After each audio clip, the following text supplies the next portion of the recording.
Assalamualaikum. Baik lagi dengan Winnie Wilda. Kali ini kita akan ngebahas bagaimana tips menghadapi toxic relationship biar hubungan makin asik. Bersama dengan siapa, Bun?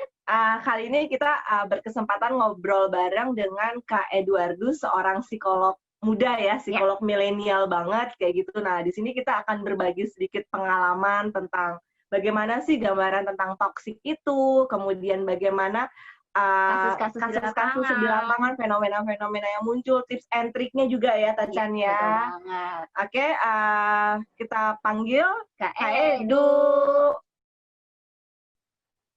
Halo. Hai Kak Edu, apa Halo. kabar? Baik, luar biasa. Ya, alhamdulillah. Belakangan ini lagi sibuk apa nih, Kak? Belakangan ini masih sibuk, biasalah, praktek sama sibuk di kantor lah, banyak kerjaan. Ya, kalau boleh tahu memang. Kakak prakteknya gimana aja? Aku prakteknya di beberapa tempat. Prakteknya pertama di Biro Psikologi Metamorfosis di Depok. Terus praktek juga di Opsi Klinik di Cempaka Putih, sama ada juga praktek online di Alo Dokter. Oh iya, jadi teman-teman mungkin nanti kalau setelah ini mau ketemu dengan Kakak atau konseling dengan Kakak bisa ngehubungin itu ya, salah satu tempat praktek Kakak ya? Boleh banget. Iya. Asik. Oke, sekarang kita bisa mulai aja nih Kak, kita ngobrol-ngobrol tentang toxic ini ya, seperti apa. Nah, biasanya Kakak sering menghadapinya kasus-kasus apa sih Kak selama konseling online itu berlangsung?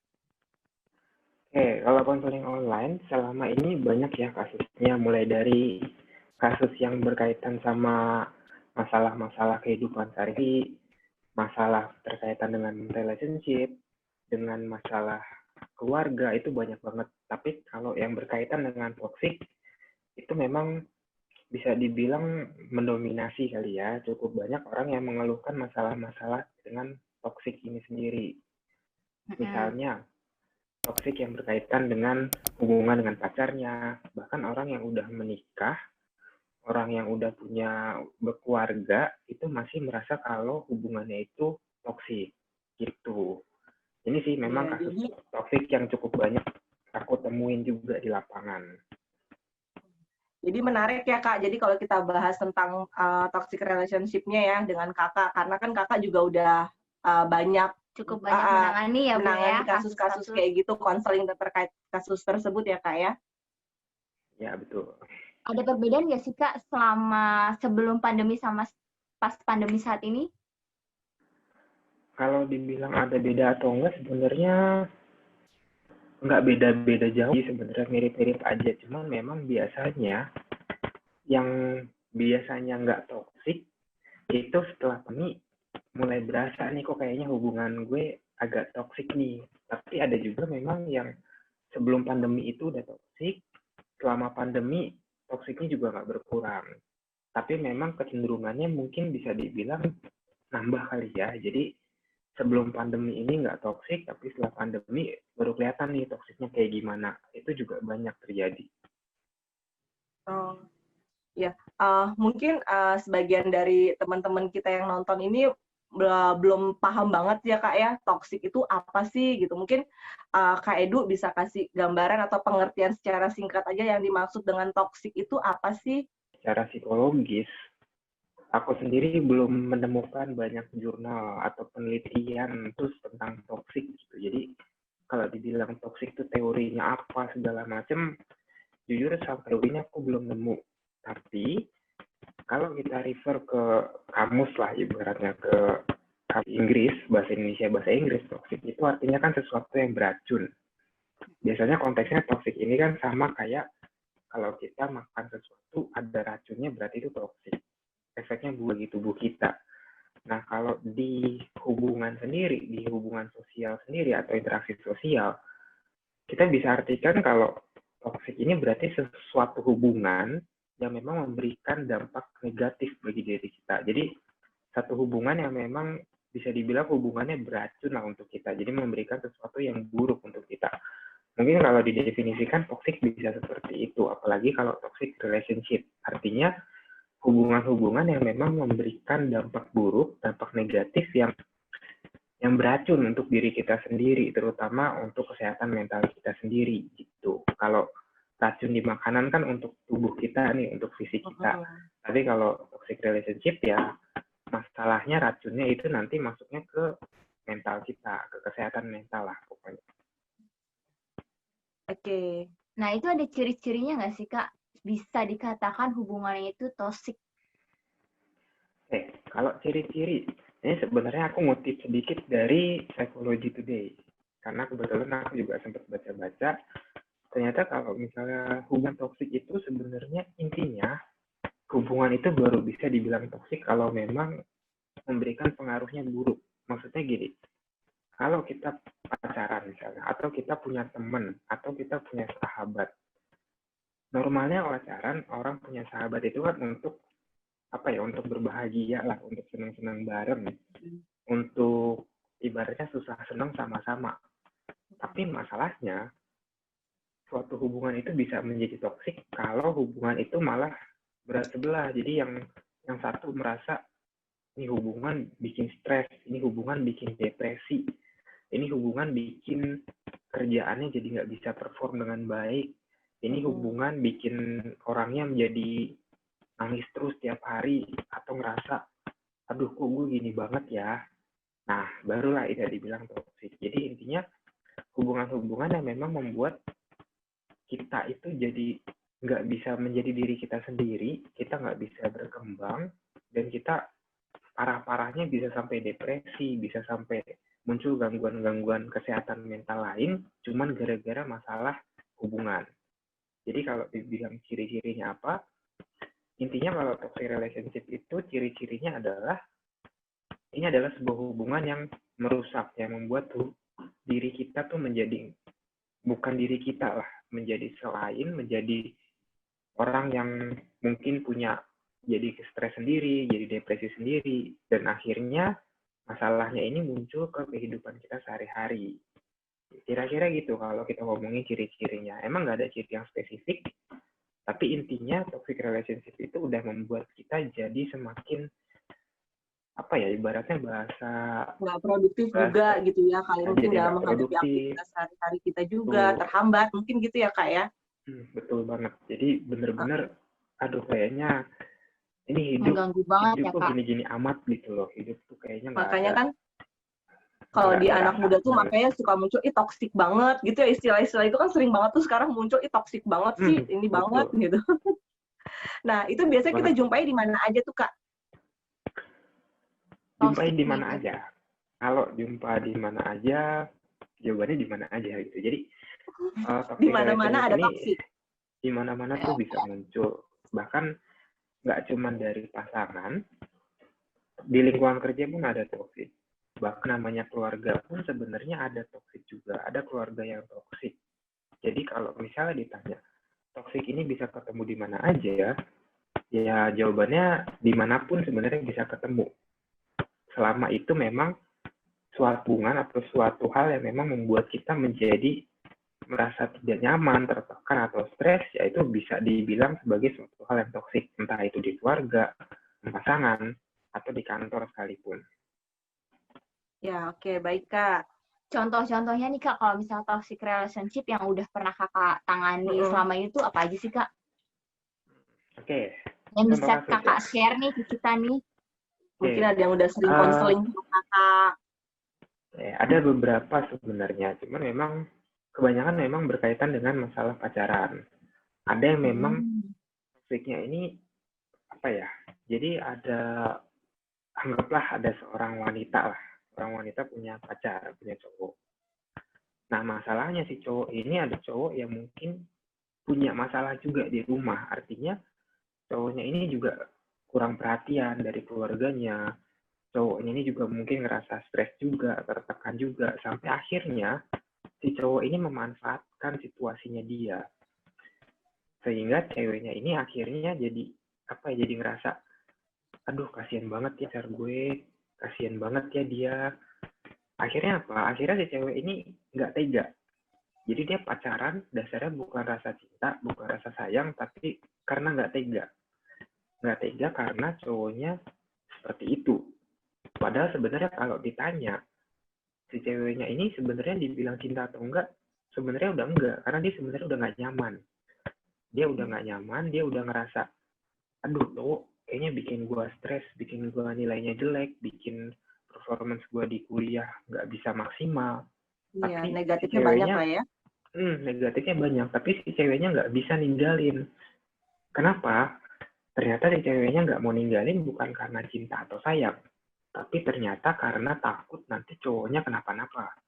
Karena apa? Karena cowoknya suka bilang, ah nanti gue bunuh diri deh kalau begini, nanti gue begini lah. Atau kalau misalnya Alasannya gitu. alasannya banyak, kayak bahasa kerennya playing victim lah. Jadi dia ngerasa gue adalah orang paling menderita yang harus diberikan perhatian. Nah, si ceweknya ini akhirnya terjebak di situ, takut. Ceweknya takut kalau misalnya dia udahan, dia putus, malah membuat cowoknya makin tertekan. Nah, padahal si ceweknya ini sendiri sadar kalau dia juga tekan dengan kondisi si cowok ini, dan dia juga pengen lepas sebenarnya, cuman nggak bisa. Jadi si cowok ini akhirnya ketika dia suka mengancam untuk bunuh diri, ini membuat ceweknya kasihan. Ceweknya jadi nggak tega. Akhirnya secara nggak sadar cewek ini kan dimanfaatkan gitu loh. Inilah yang akhirnya membuat hubungan jadi sebuah hubungan yang toksik. Kenapa? Karena hubungannya udah bukan berdasarkan perasaan sayang atau perasaan cinta lagi, tapi didasarkan oleh perasaan nggak tega, perasaan takut, dan juga perasaan cemas. Ini adalah hubungan yang sangat berbahaya. Kenapa? Karena masalahnya adalah si ceweknya ini akhirnya dia nggak bisa perform dengan baik di kuliahnya. Kuliahnya hancur, nilai-nilainya jelek. Karena apa? Karena kepikiran. Di satu sisi dia nggak mau melanjutkan, tapi di satu sisi dia takut kalau misalnya udahan, kalau misalnya dia putus, dia takut cowoknya malah bunuh diri gara-gara dia. Ini adalah salah satu contoh kasus dari hubungan toksik yang memang, ya ini real teman-teman. Jadi ini adalah sesuatu yang memang beneran terjadi, dan mungkin ya terjadi juga dari kalian yang nonton ini juga gitu.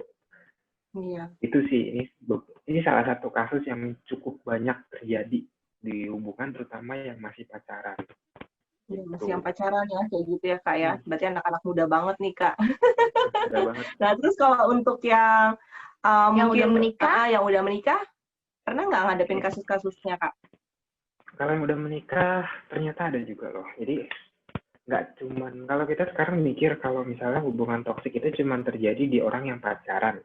Artinya anak-anak yang mungkin SMA, baru lulus kuliah, atau baru ya umur 17 sampai 10 tahunan lah. Karena mungkin dianggapnya masih muda gitu, mungkin pengalamannya masih kurang, masih egonya masih tinggi, jadi mungkin hubungannya jadi belum bisa di-maintain dengan baik. Tapi ternyata yang usianya udah 30-40 tahunan pun mengalami hal-hal seperti ini. Artinya dia udah nikah, udah mapan, artinya pekerjaannya udah oke, secara keuangan udah oke, bahkan udah punya anak, tapi ternyata masih merasakan hubungan yang toksik. Contohnya, ada yang suami istri yang dulu suaminya pernah selingkuh. Istrinya otomatis jadinya curiga. Akhirnya jadi posesifnya berlebihan. Dikit-dikit suaminya dilarang, dikit-dikit dia takut. Dikit-dikit takut kalau suaminya selingkuh lagi. Tiap kali suaminya mau meeting, dia langsung merasa cemas. Nah, ini juga merupakan satu hubungan yang kurang baik. Plus juga ada istri yang niat untuk menceraikan suaminya cuma gara-gara sebenarnya masalahnya sepele. Masalahnya cuma masalah komunikasi. Jadi si istrinya nggak tahu suaminya butuhnya apa, suaminya juga nggak paham kebutuhan dari istrinya. Jadi mereka berdua masih sama-sama nggak paham, akhirnya tiap hari berantem terus. Ini membuat istrinya istrinya nggak betah, malah kepengen untuk cerai. Padahal usia pernikahannya udah lumayan lama, udah hampir 10 tahun. Itu juga terjadi sebenarnya. Jadi nggak cuman ibaratnya nggak cuman usia yang masih labil, tapi usia yang udah mapan pun bisa loh mengalami toksik. Karena itu semua tergantung dari kondisi pribadinya juga. Kondisi orangnya, apakah bisa saling berkomunikasi dengan baik satu sama lain, atau masih sama-sama masih sama-sama memunculkan egonya masing-masing sampai akhirnya nggak bisa memahami. Karena dia nggak bisa memahami, akhirnya berantem terus, akhirnya ribut terus. Kemudian akhirnya memunculkan relationship yang toksik itu sendiri, gitu. Berarti kan dari cerita kakak kan kita bisa lihat ya ternyata mungkin toksik ini nggak ada batasan usia ya kak ya? Betul. Nggak bisa dibatasin usia karena semua usia memiliki memiliki memiliki resiko mengalami atau menjalani hubungan yang toksik. Seluruh usia bisa mengalami hubungan yang toksik.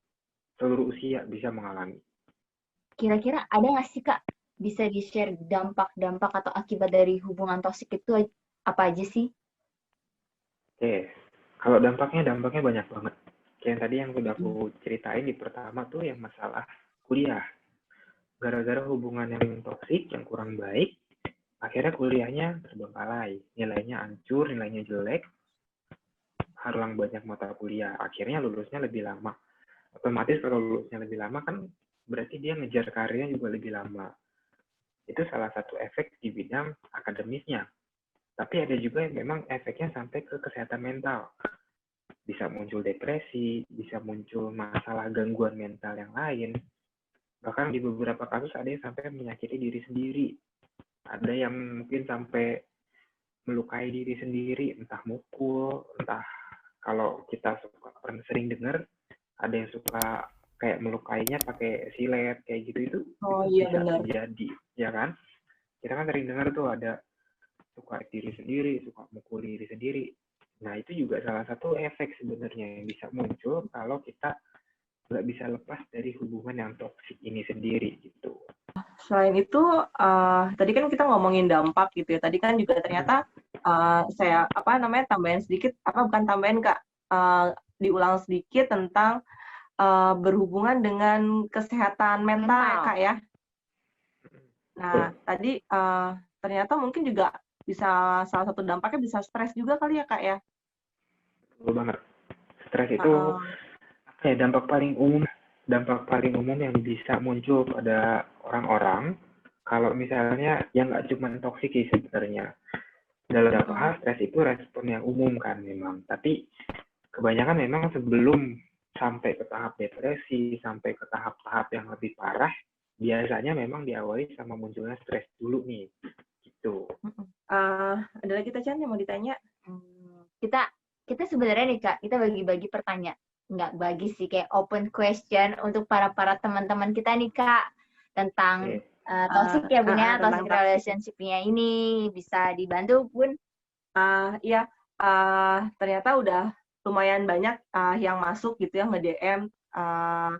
Mereka ternyata tertarik juga gitu tentang tema yang kita bahas ini. Nah, akhirnya kita ambil beberapa pertanyaan karena memang ada beberapa pertanyaan juga sama terus juga tadi udah disampaikan juga dengan Kak Edu gitu ya.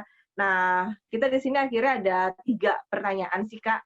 Kayak gitu. Yang pertama ini untuk hubungan kakak adik. Ya, hubungan kakak adik gimana sih katanya? Kakak adik zone, friend zone, apalah itu semua berbau dengan zone-zone tuh Kak. Itu termasuk toxic nggak sih menurut kakak?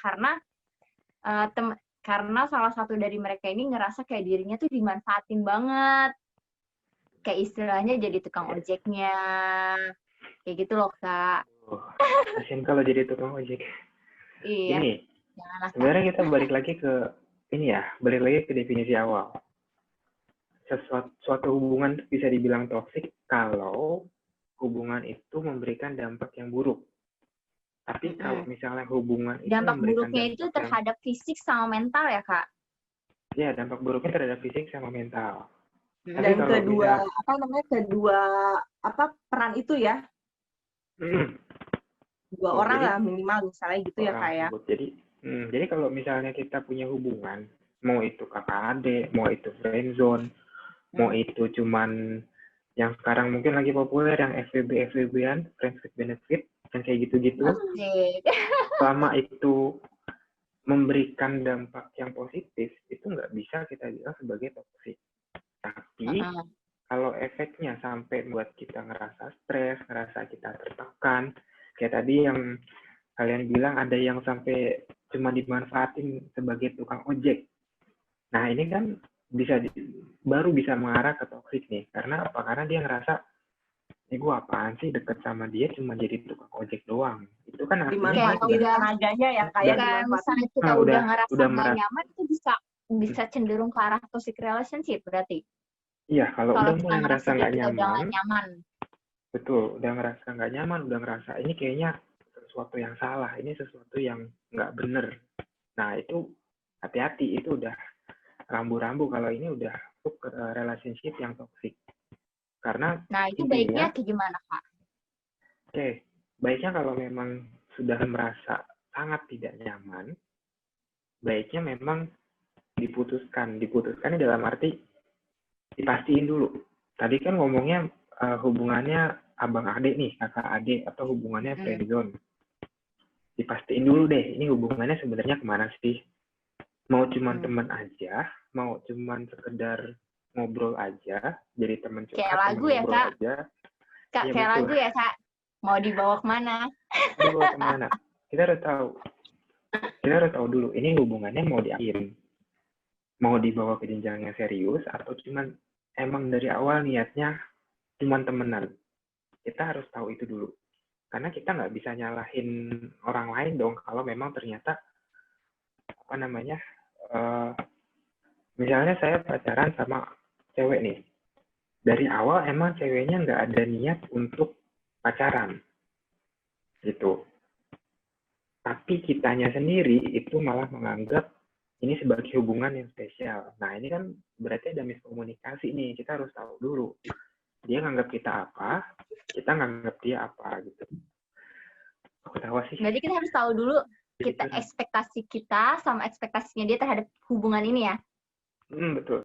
Berarti Kak Edu, kalau yang namanya toksik itu, kalau misalnya kedua belah pihak misalnya nggak ada yang merasa dirugikan atau merugikan, kayak gitu kan maksudnya ya udah, kita juga memberikan dampak-dampak yang baik juga, itu kan berarti bukan toksik ya, Kak? Bukan seharusnya ya, karena ya bagi sih kita harus tahu juga istilah toksik itu kan artinya apa. Toksik itu kan artinya kan sesuatu yang memang memberikan dampak buruk. Kalau memang kedua belah pihak sama-sama merasa diuntungkan, kayaknya nggak ada alasan untuk menyebut itu sebagai suatu hal yang toksik deh. Karena toh dua-duanya juga senang, dua-duanya juga enjoy dengan hubungan yang dijalani gitu. Karena kalau memang sama-sama enjoy, kenapa harus dibilang toksik? Gitu, simpelnya sih kayak gitu. Kecuali memang udah salah satu merasa dirinya nggak nyaman akan hubungan tersebut, berarti itu bisa dibilang toksik bagi dia. Ya, bisa dibilang itu mengarah ke toksik lah, menjurus ke toksik. Ya, artinya udah jadi rambu-rambu nih, lampu kuning buat dia. Oh, ini berarti hubungan udah nggak baik. Hubungan udah nggak baik, bisa mengarah ke toksik, dan itu menjadi sesuatu yang ya kayak tadi, bisa menghambat dia, bisa membuat dia jadi sulit untuk perform di kerja, perform di kuliah, di akademik, dan juga sampai muncul masalah-masalah kesehatan mental lainnya gitu. Ya, tapi kan kalau misalnya akhirnya dia sudahi gitu kan, dia selesaikan dan ternyata selesai dengan baik kayak gitu kan nggak masalah, gitu kan bukan toksik juga ya, Kak ya? Betul, kalau memang benar-benar bisa beres dan selesai. Selesainya dalam arti benar-benar selesai ya, bukan cuma sekedar udahan dalam hanya ucapan aja gitu. Tapi karena kadang-kadang kalau kita menyelesaikan sesuatu tapi hanya ucapan aja, itu biasanya kan masih ada sisa-sisanya nih. Misalnya sisa-sisa rasa dendam, sisa rasa marah, rasa sedih, itu suka masih nempel. Kalau misalnya memang kita bisa benar-benar ngelepasin itu semua, jadi udahannya itu benar-benar dituntaskan semuanya. Rasa kecewa, sedih, marah, dan keselnya itu bisa benar-benar bisa dibuang, bisa direlakan, pasti nggak akan ada masalah. Yang jadi masalah kalau misalnya kita bilangnya udahan, kita bilangnya selesai, tapi ternyata masih ada yang tertinggal, gitu. Masih ada entah emosi-emosi yang tertinggal, masih ada perasaan-perasaan negatif yang tertinggal. Ini yang juga bahaya sebenarnya gitu. Ya, jadi memang harus diselesaikan dengan baik ya. Maksudnya juga istilahnya tuh ya ada kesepakatan bersama kayak gitu kalau sudah diselesaikan aja gitu ya Kak ya. Betul Oke, banget. ada pertanyaan lagi ya Tasyan ya. Ada pertanyaan lagi. Nah, ini yang menarik adalah pasangan yang sudah menikah gitu, pasangan suami istri yang sudah menikah. Nah, pertanyaan ini sih sebenarnya ada beberapa, cuma memang kalau saya baca ulang lagi gitu ya, intinya sama. Jadi kan kita kan lagi dihadapkan dengan pandemi, kemarin kita sempat WFH lama tuh Kak ya, gitu. Nah, sekarang juga mungkin ada yang sebagian masih WFH, kayak gitu, dan jelas nggak full di luar, karena kan sebelumnya mobilitas kita kan banyak tuh di luar, kayak gitu. Jadi kita nggak tahu nih aktivitas pasangan kita tuh berkomunikasinya sama siapa aja, berhubungannya sama siapa aja, gitu Terus kan. saat WFH jadi 24 jam seharian tahu gitu kan aktivitasnya ngapain aja. Iya, yang nggak secara langsung, oh ternyata pasangan kita dia berkomunikasi di luar kepentingan-kepentingan yang berkaitan dengan kantor atau apalah itu gitu ya, dengan lawan jenis. Nah, akhirnya mungkin ketahuan nih gitu katanya, ketahuan akhirnya mereka menyelesaikan itu dengan baik, tapi akhirnya makin kesini ya itu rasa apa ya, rasa nggak percayanya kayak gitu, curigaannya tuh muncul.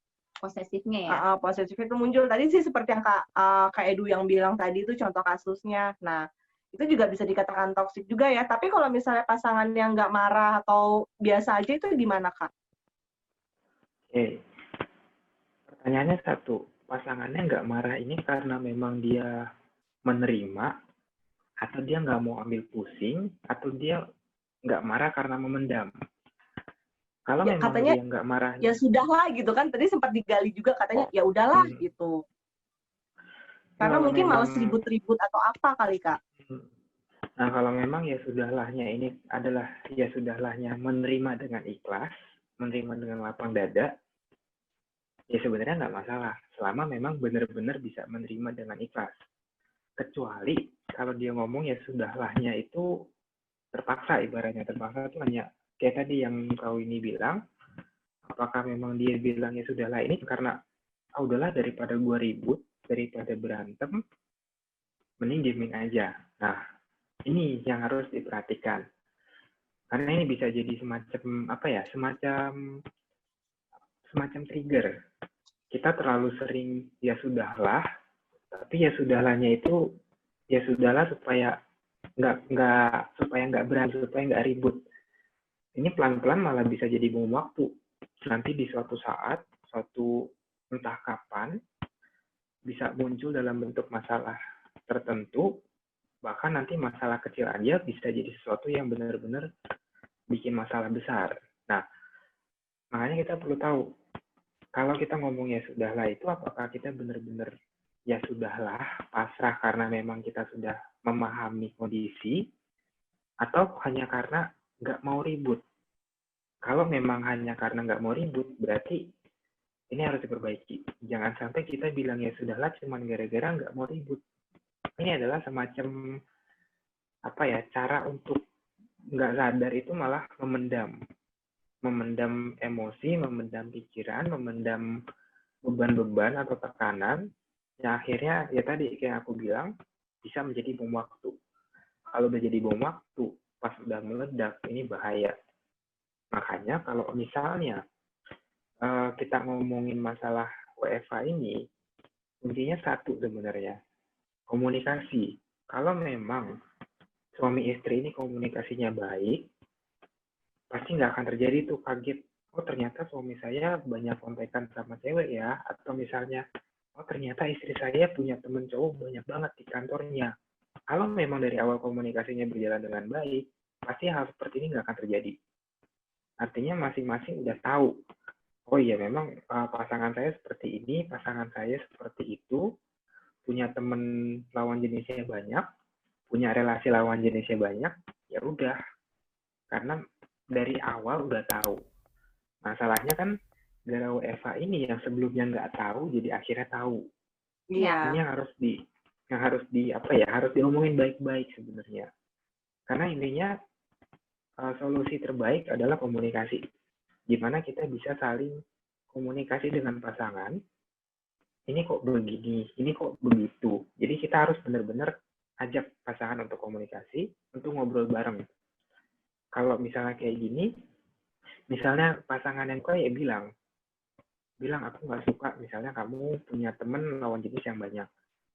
Tapi bilangnya juga tetap harus dengan apa ya, Cara paham-paham komunikasi penyampaiannya yang ya. baik. Ya, cara penyampaiannya yang baik. Karena kan namanya berkomunikasi kan ada apa ya, ada tekniknya lah. Bukan teknik sih, apa ya, lebih ke Pendekatannya kali ya, Kak. pendekatan. Ya, bisa dibilang pendekatan, bisa dibilang cara lah, cara-cara berkomunikasi yang baik. Iya. Salah satunya yang sering saya sampaikan kalau misalnya konseling, kita tuh komunikasi harus tahu waktu, harus tahu situasi dulu. Jangan apa ya, jangan main ngomong, jangan main komunikasi aja. Kita harus tahu orang yang mau kita ajak ngomong ini kondisinya lagi baik apa enggak. Jangan sampai pasangan kita lagi capek pulang kerja, terus kita ngomongin masalah yang berat. Itu saya jamin pasti bakal bikin perang dunia itu. Karena kondisinya udah capek, orang bayangin lah, orang pulang kerja, mau kerjanya di rumah, mau kerja di kantor, pasti tetap yang namanya capek itu ada kan. Bayangin lah kalau kita lagi capek, terus diajak ngomong sesuatu yang berat, pasti akan menimbulkan efek yang, pasti efeknya bakal negatif deh. Makanya kalau misalnya Karena kita nemuin mau solusi, malah nimbulin masalah baru ya, Kak ya. yang ada malah menimbulkan masalah baru. Iya. Misalnya gini, dia baru pulang kerja, misalnya naik motor kehujanan, terus pas baru sampai rumah bukannya disambut malah diajak ngomong yang serius. Ya wajar lah kalau itu. Yang ada lempar-lempar semua ya, Kak. Perabotan rumah tangga Ya, keluar semua. Jadi jangan mengeluh. Misalnya pasangan saya kasar, pasangan saya suka marah-marah. Ya kita harus lihat dulu marah-marahnya kenapa. Iya, Kalau konteksnya itu seperti apa, situasinya seperti apa gitu ya. Benar. Kalau misalnya pasangannya baru pulang kerja, kehujanan, naik motor, terus tak ajak ngobrol serius, wajar dong dia marah. Dia lagi capek, moodnya lagi kurang bagus, kita ajak ngomong yang serius. Ya, siapa sih orang paling sabar sekalipun pasti akan ada rasa kesel lah kalau kayak gitu. Jadi ada baiknya kalau komunikasi kayak gini, kita harus cari waktu yang tepat. Itu hal penting banget. Cari waktu yang tepat. Jangan sampai kita salah situasi. Niatnya baik, niatnya baik, niatnya pengen ngomong, tapi ternyata waktunya nggak tepat, akhirnya malah kacau semuanya. Yang terakhir ya, ada satu pertanyaan lagi ya, Tacan ya. Iya. Ini ada pertanyaan nih, Kak. Pertanyaannya sih mungkin umum ya, tapi ini pasti saya yakin banyak banget yang ngerasain ya, Tacan ya. Ini terkait dengan anak-anak ya, bukan anak-anak sih sebenarnya, remaja-remaja atau mungkin atau mungkin yang udah dewasa awal juga merasakan itu. Jadi terkait dengan pacaran gitu ya, mereka kita pakai inisial aja si A gitu ya, si A pacaran sama si B gitu kan. Nah, sebelumnya si A sama si B ini mereka memang putusnya baik-baik katanya, Kak. Nah, walaupun mereka udah putus, mereka masih sering berkomunikasi atau bahkan si A-nya ini masih suka kontak si B kayak gitu untuk misalnya nemenin jalan, kayak gitu jadi teman curhat gitu. Sedangkan si A-nya ini udah punya pacar, si C. Nah, itu gimana tuh, Kak? Padahal si A, keluarga si A sama si B juga masih berhubungan baik sih, Kak. Itu kan pasti gangguannya agak kuat ya untuk hubungannya si A sama si C ini. Nah, itu termasuk toksik nggak?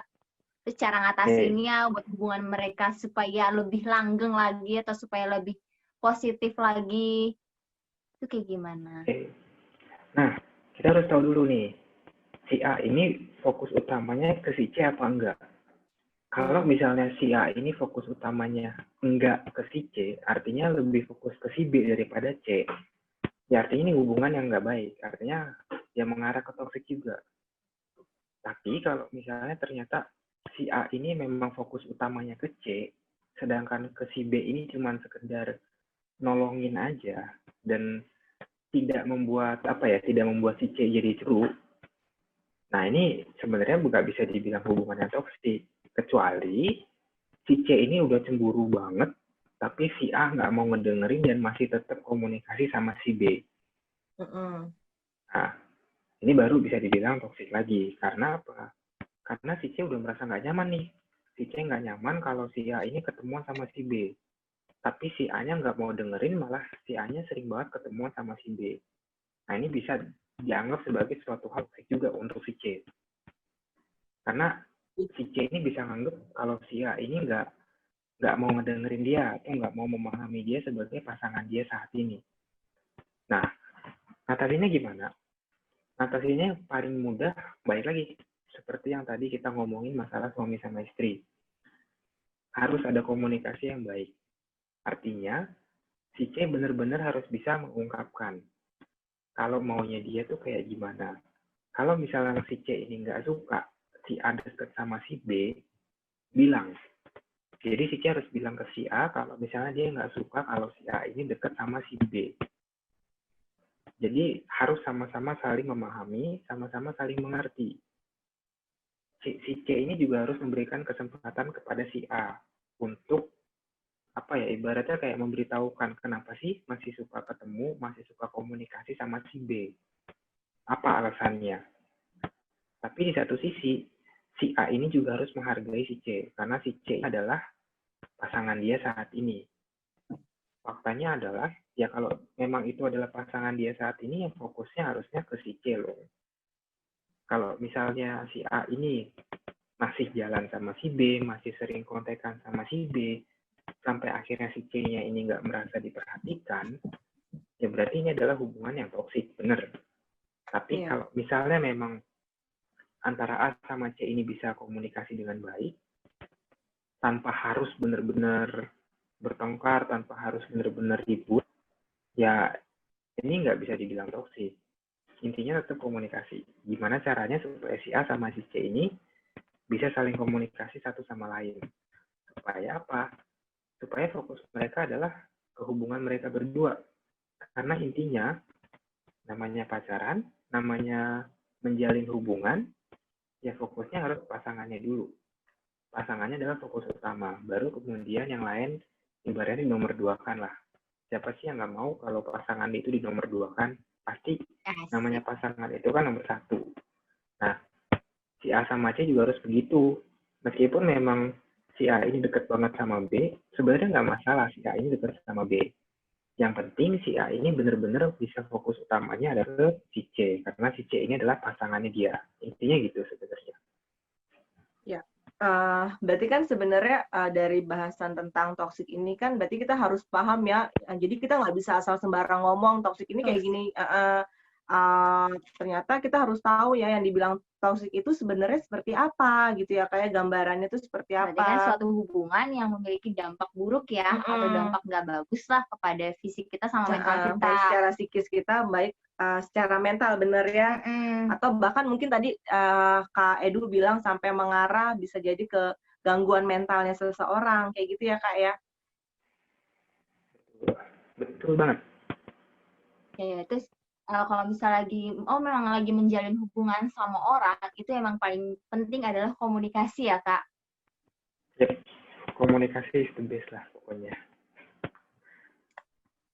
Ya, selain komunikasi, berarti kan kita juga harus membangun rasa percaya gitu ya. Jadi, walaupun misalnya kita punya pengalaman-pengalaman atau semacam kayak trauma-trauma masa lalu yang tidak menyenangkan, kayak gitu kan sebenarnya harus diselesaikan dengan benar-benar selesai ya, Kak, ya? Ya, diselesaikannya Biar nggak muncul harus... nanti curiga, padahal sebenarnya salah satu pasangan tersebut udah nggak ngapa-ngapain, kayak gitu ya.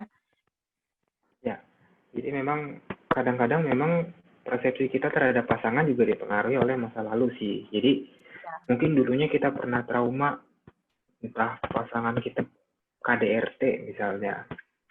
Dulu pasangannya KDRT, begitu kita menjalin hubungan dengan orang baru, kita jadi takut, kita jadi cemas, akhirnya malah kita ngerasa kok kayaknya kita yang toksik ya, kok kayaknya hubungan ini kurang baik ya. Padahal sebenarnya yang jadi masalah bukan lingkungannya, tapi masa lalu kita. Itu juga bisa. Iya, dari diri kita sendiri ya Kak ya. Jadi dari diri kita sendiri juga kita harus mampu memahami kayak gitu ya. Juga kita juga harus mampu nih mengatasinya. Cara pengatasan minimal buat pemahaman diri kita sendiri yang nantinya nggak mengganggu baik dalam dunia sosialnya kita gitu ya Kak Edu ya. Betul. Dan kalaupun ada masalah harus segera diselesaikan ya Kak. Jangan ya udahlah, gantung dong Kak. Ya udahlah tuh boleh, tapi ya udahlahnya itu harus ya udahlah yang Artinya benar-benar sebenarnya ya dari udahlah hati. apa gitu ya Kak. Ikhlas. Jangan sampai ya udahnya tuh ada embel-embel di belakangnya. Ya udahlah. Diungkit-ungkit, sebenarnya diungkit-ungkit aja sih ya. Tapi diungkit, tapi masih ngerasa dendam, tapi masih ngerasa sakit hati. Ya itu bukan ya udahlah namanya. Itu apa ya? Itu masih ya iyalah gitu ya. Bukan ya udahlah ya iyalah. Iya. Ya iyalah gue masih benci sama lo gitu kan. Ya iyalah gue masih kesel sama lo. Ya udahlah tapi masih nggak suka. Ya udahlah tapi masih sebel. Itu nggak boleh sebenarnya. Itu. Ya. Oke, cukup menarik ya teman-teman. Tadi kita udah dapat gambaran tentang toxic relationship itu seperti apa. Jadi mudah-mudahan ini juga cukup membantu buat kalian yang sedang menjalani hubungan gitu. Atau buat teman-teman walaupun lagi jomblo, tapi kan ini bisa sebagai saran-saran ya Kak ya. Untuk suatu saat nanti dia menjalin hubungan sama orang lain tuh harusnya bersikapnya seperti apa. Dan kita juga tadi dapat pemahaman ternyata bukan hanya dalam hubungan pacaran atau suami istri, tapi mungkin tadi ada di lingkungan kerja ataupun misalnya di lingkungan keluarga itu memungkinkan sekali terjadi. Tapi gimana sih kita bisa membawa diri kita tuh menjadi jauh lebih baik, bagaimana kita bisa mengkomunikasikan segala sesuatu dengan baik. Kemudian tadi apalagi Chan? Membangun rasa kepercayaannya. Membangun rasa trust-nya, kayak gitu ya teman-teman ya. Karena toxic ini sebenarnya terjadi di mana-mana ya Kak. Bisa terjadi dimanapun.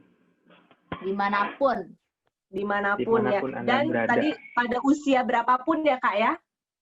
Di usia berapapun, tidak mengenal usia. Mau kalian masih remaja, masih SMA, masih kuliah, sampai yang udah punya anak pun masih bisa mengalami kondisi seperti ini gitu.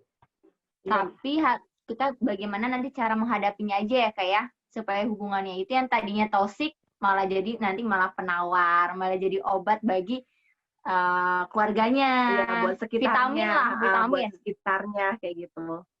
Gimana? Sebelum kita mengakhiri diskusi kita kali ini, ada nggak sih Kak pesan untuk teman-teman gimana caranya yang saat ini sedang menjalani suatu hubungan atau yang ingin menjalani hubungan itu baiknya itu seperti apa? Agar terjauh dari toksik itu. Nasihat. Supaya hubungan nggak toksik, hal pertama yang harus kita lakukan adalah komunikasi. Karena apa? Komunikasi itu menentukan bagaimana hubungan kita berjalan. Artinya apa? Artinya kita harus pintar berkomunikasi. Bukan cuma sekedar mengeluarkan semuanya, bukan cuma sekedar mengkomunikasikan semuanya, tapi kita harus bijak. Kita harus tahu kapan harus mengkomunikasikan sesuatu dengan pasangan. Jangan sampai kayak tadi, kita ngomongin sesuatu hal yang penting, sesuatu hal yang sensitif dengan pasangan, tapi pasangannya baru pulang kerja, kehujanan, naik motor. Itu kan bukan komunikasi namanya, itu malah ngajak berantem.